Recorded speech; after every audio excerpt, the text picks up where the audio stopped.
इसलिए हमें याद करते हैं। आपका धन्यवाद। हमारे बीच में senior leader, Congress working committee के मेंबर और कांग्रेस प्रेसिडेंट के ऑफिस जो एडमिनिस्ट्रेशन को देखते हैं, गुरदीप सिंह सप्पल जी। हमारे बीच में जो नेशनल कोऑर्डिनेटर हैं मीडिया, हमारी रानी शर्मा जी, विनीता मेहरोत्रा जी, नम्रता जी हमारे जनरल सेक्रेटरी हैं मीडिया के, कपिल सिंह जी, साहिल जी, गणों होता है, गुरदर्शन सिंह जी हमारे पार्टी के साथी हैं। मैं सफर साहब से दरख्वास्त करूँगा कि वो अपना एजेंडा। थैंक यू रविंदर जी। सबसे पहले तो आप सबका स्वागत। जम्मू कश्मीर में जो चुनाव हैं वो बहुत ख़ास चुनाव हैं, क्योंकि बहुत कम होता है कि देश में समय पर कोई सरकार चुनाव ना करा पाए। हम जानते हैं कि पिछले बार के चुनाव मिस हुए और राज्यपाल शासन लगा रहा। बहुत कम होता है कि किसी प्रदेश के अंदर देश की सबसे बड़ी रूलिंग पार्टी चुनाव लड़ने की हिम्मत ना जुटा पाए, जैसा कि लोकसभा में बीजेपी की हिम्मत नहीं हुई थी कि वो कश्मीर में जाके चुनाव लड़ सके, पास दे दिया।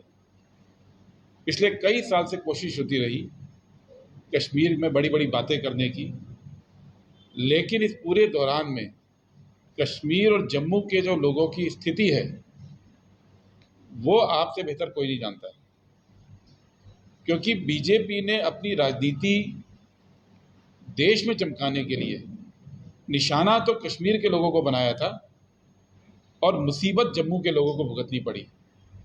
और पिछले कुछ सालों में जितने जम्मू के लोग हमारे दोस्त हैं, जितने हमारे जानने वाले हैं, जब उनसे मिलते हैं तो वो बताते हैं कि इस राज्य में पिछले 5-7 सालों में ख़ास तौर पे किस तरह से जम्मू अपने आप को बिल्कुल अनाथ एक किस्म से मान रहा है, और जम्मू कश्मीर को ओवरऑल देखिए तो केवल बातें हुई और बातों के अलावा कुछ नहीं हुई। और बातें भी कैसी कि अब जैसे कल गृह मंत्री अमित शाह आए और बोल गए कि अगर कांग्रेस एनसी का शासन आएगा तो आतंकवाद का खतरा पैदा होगा। सुनकर लगे जैसे उल्टा चोर कोतवाल को डांटे, क्योंकि जो इतिहास है 1990 से लेके 2024 का 25 साल का, ये वो 25 साल हैं जिसमें से 15 साल के करीब बीजेपी ने भी राज किया। 35 साल में से 15 साल भी बीजेपी ने भी राज किया है।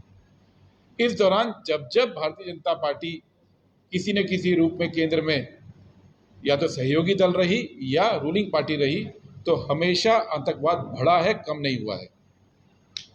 और पीछे भी अगर आप पिछले 3-4 साल का इतिहास देखें तो पिछले 3 साल में एक और शिफ्ट देखने को मिला है कि जो टेररिज्म की एक्टिविटीज़ हैं वो धीरे धीरे जम्मू एरिया की तरफ शिफ्ट हुई हैं। पहले कश्मीर में ये समस्या ज़्यादा थी, लेकिन पैटर्न जो दिखा है वो जम्मू के अंदर शिफ्ट हुआ है। पिछले 3 साल में जम्मू एरिया में, जम्मू कश्मीर में 119 सिक्योरिटी फोर्सेस के लोगों को शहादत मिली है, उनको अपनी जान देनी पड़ी, जिसमें से 40% जो जाने गई हैं वो जम्मू एरिया में गई हैं।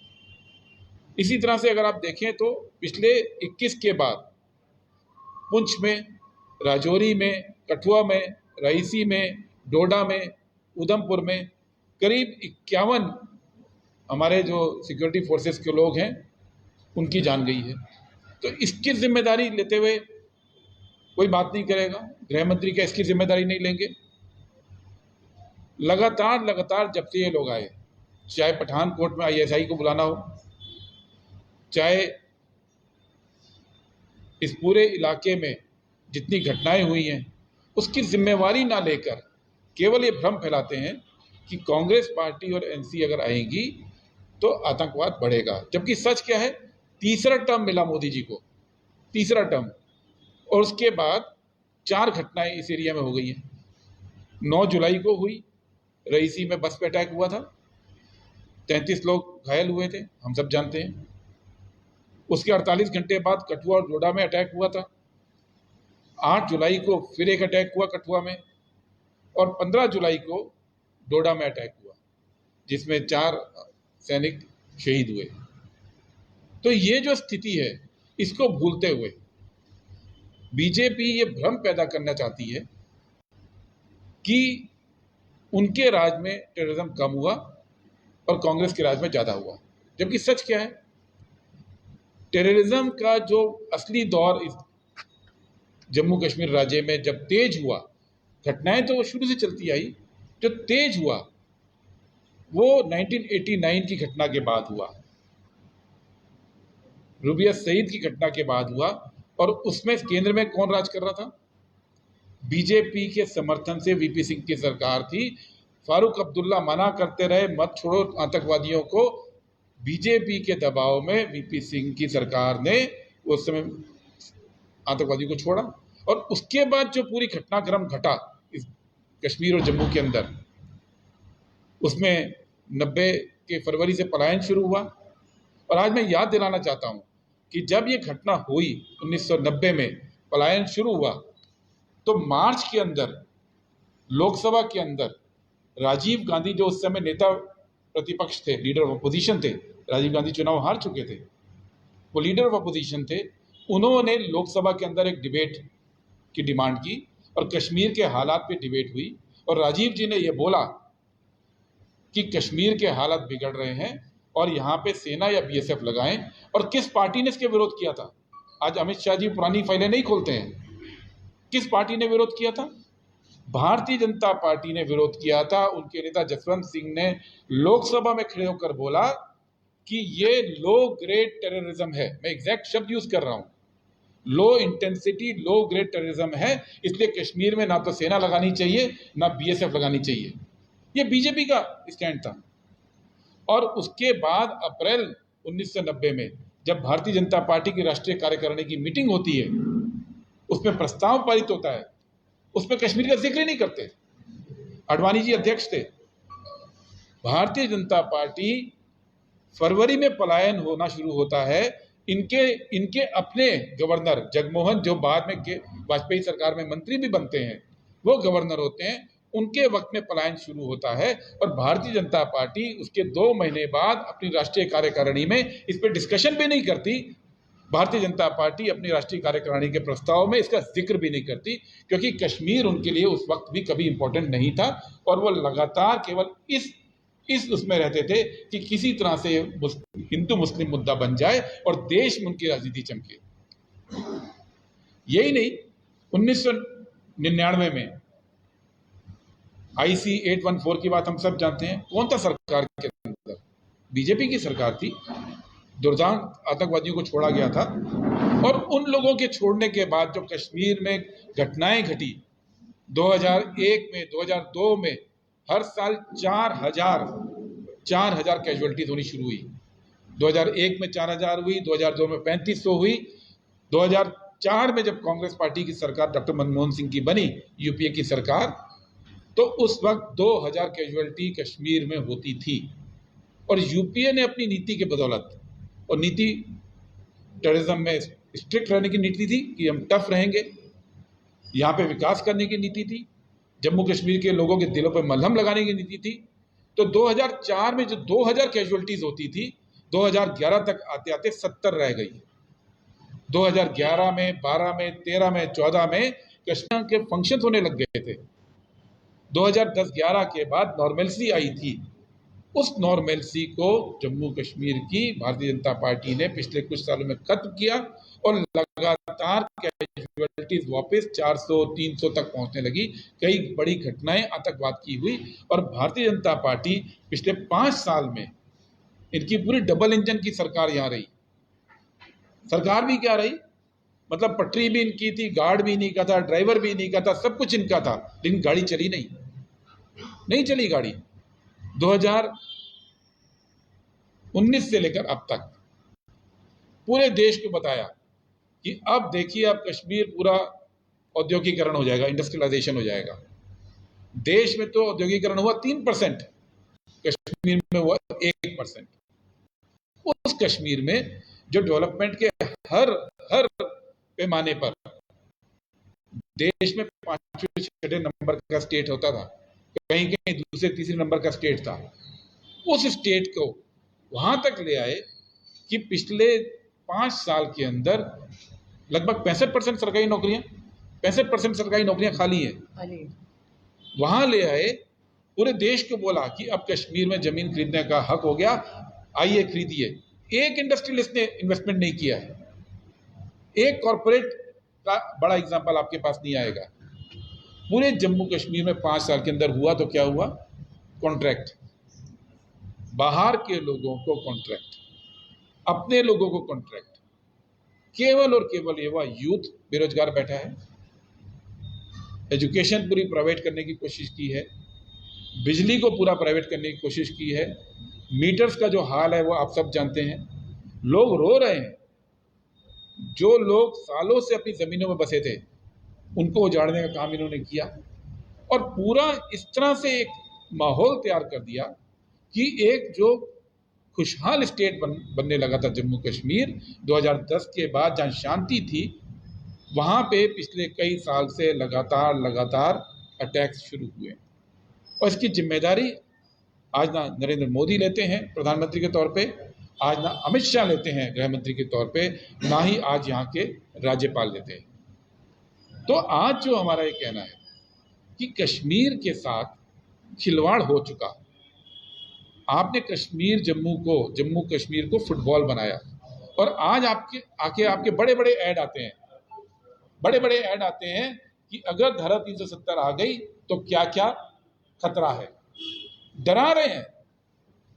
इतने साल के बाद आज ये बताना चाहिए कि 5 साल में जब से आपने हटाया तो आपने अच्छा क्या किया। वो डरा रहे हैं कि ये खतरा है, वो वादा कर रहे हैं कि हम ये करेंगे, लेकिन बीच का जो हिस्सा है वो चाहते हैं कि जम्मू की जनता और कश्मीर की जनता उस बीच के हिस्से को भूल जाए। कहते हैं हम राज्य का दर्जा देंगे।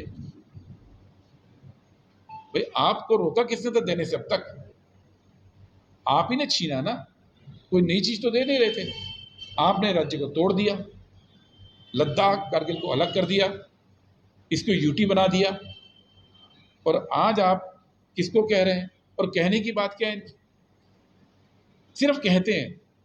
आप सबने सुना होगा प्रधानमंत्री जी के भाषण, नोटबंदी हो जाएगी तो कालाधन खत्म हो जाएगा। सिर्फ कहा, हुआ नहीं। मैं पीएम बन जाऊंगा तो 2 करोड़ नौकरी आएंगी, कहा, हुआ नहीं। मैं पीएम बन जाऊंगा तो काला धन भारत में ले आऊंगा, कहा, हुआ नहीं। पीएम बन जाऊंगा तो टेररिज्म खत्म हो जाएगा, कहा, हुआ नहीं। पीएम बन जाऊंगा तो अब ये कह रहे हैं कि सीएम बना दो तो जम्मू कश्मीर को फिर से राज्य का दर्जा दे दूंगा। आपको किसी ने रोका नहीं था, आपने एक स्टेट को तोड़ दिया और इस तरह से तोड़ा कि 5 साल से सुप्रीम कोर्ट में पिटीशन पेंडिंग है, उसकी सुनवाई नहीं हो रही है। सुप्रीम कोर्ट में लोग गए, उसकी सुनवाई नहीं हो रही है। 5 साल हो गए, अब तो 5.25 साल हो गए इस बात को। तो सवाल ये है कि ये जो राष्ट्रीय राजनीति में विभाजन पैदा करने के लिए कश्मीर और जम्मू की जनता को जो फुटबॉल बनाया भारतीय जनता पार्टी ने, जिसको आज जम्मू की जनता भी पूरी समझ रही है। आज आप जम्मू के किसी इलाके में जाइए, मुझसे लोग कह रहे थे आज कि आज बीजेपी वालों का बहुत प्रचार घर घर में चल रहा है, बहुत लोग जा रहे हैं। तो जब मैं लोगों से बोला तो बोला ये जितना हमारे घर में आएंगे उतना इनके कुकर्म याद आएंगे, उतना इनका करप्शन हमें याद आ रहा है, उतना इन्होंने जो काम नहीं किया वो याद आ रहा है। तो भारतीय जनता पार्टी के लिए हमारा ये कहना है कि जम्मू कश्मीर की जनता से आप बहुत खेल लिए और जम्मू कश्मीर की जनता से हमारी अपील है कि राहुल गांधी के नेतृत्व में एक बार फिर से जम्मू में ये मैसेज दिया है उन्होंने, चलकर वो गए, उनको हमने भी रोका था कि आप कश्मीर की सड़क पे ऐसे मत चलिए, खतरा है। उनको रोका कि खतरा सड़क पे भी हो सकता है, खतरा सीमा पार से भी मोटर अटैक का हो सकता है, लेकिन वो नहीं माने। मैं गवाह हूं उस समय जब आपके सिक्योरिटी के जो टॉप ऑफिसर्स हैं वो राहुल जी को समझा रहे थे। मैं बोला नहीं, सड़क पे चलना है, जम्मू की जनता के लिए, कश्मीर की जनता के लिए चलना है। तो पुलिस ऑफिसर्स ने उनको आके फिर समझाया कि आप चलिए, लेकिन किसी को गले मत लगाइए जैसे आप पूरे देश में लगाते आ रहे हैं कि पता नहीं कपड़ों में क्या छुपाओ। तो मुझे बोले वहाँ पे, बोले ठीक है, मान ली बात। और वो चलना शुरू हुए और 5-6 मिनट बाद ही एक आदमी खड़ा था जाके गले। उसके बाद थोड़ी देर बाद जो सड़क पे दिख रहा था, जो उनके पास आना चाहता था, गले लगा रहे थे, रिस्क ले रहे थे, अपनी जान हथेली पे लेके चल रहे थे। क्यों चल रहे थे? इसलिए चल रहे थे कि जो ये जम्मू कश्मीर के साथ इतना जुल्म हुआ है, पुराने सालों में हुआ है, पिछले 5 सालों में हुआ है, उसमें वो ये संदेश दे रहे थे कि जम्मू की और कश्मीर की जनता बाकी देश से अलग नहीं है। राहुल गांधी ये संदेश लेके चल रहे थे कि चाहे कोई भी खतरा हो, कोई भी जोखिम उठाना पड़े, लेकिन जम्मू में और कश्मीर के लोगों को मैं ये संदेश देना चाह रहा हूं कि आप हमारे हैं, आप भारत के हैं, आप हिंदुस्तान के हैं। भारत जोड़ो यात्रा को वहाँ पे इसलिए ख़त्म किया था कि ये भारत बिना जम्मू कश्मीर के जुड़ ही नहीं सकता। वो भारत का मुकुट है, लेकिन मुकुट के अलावा वो भारत का दिल भी है। वो मैसेज देने के लिए राहुल गांधी चले थे और मुझे लगता है कि ये मैसेज जम्मू कश्मीर की जनता भी जानती है।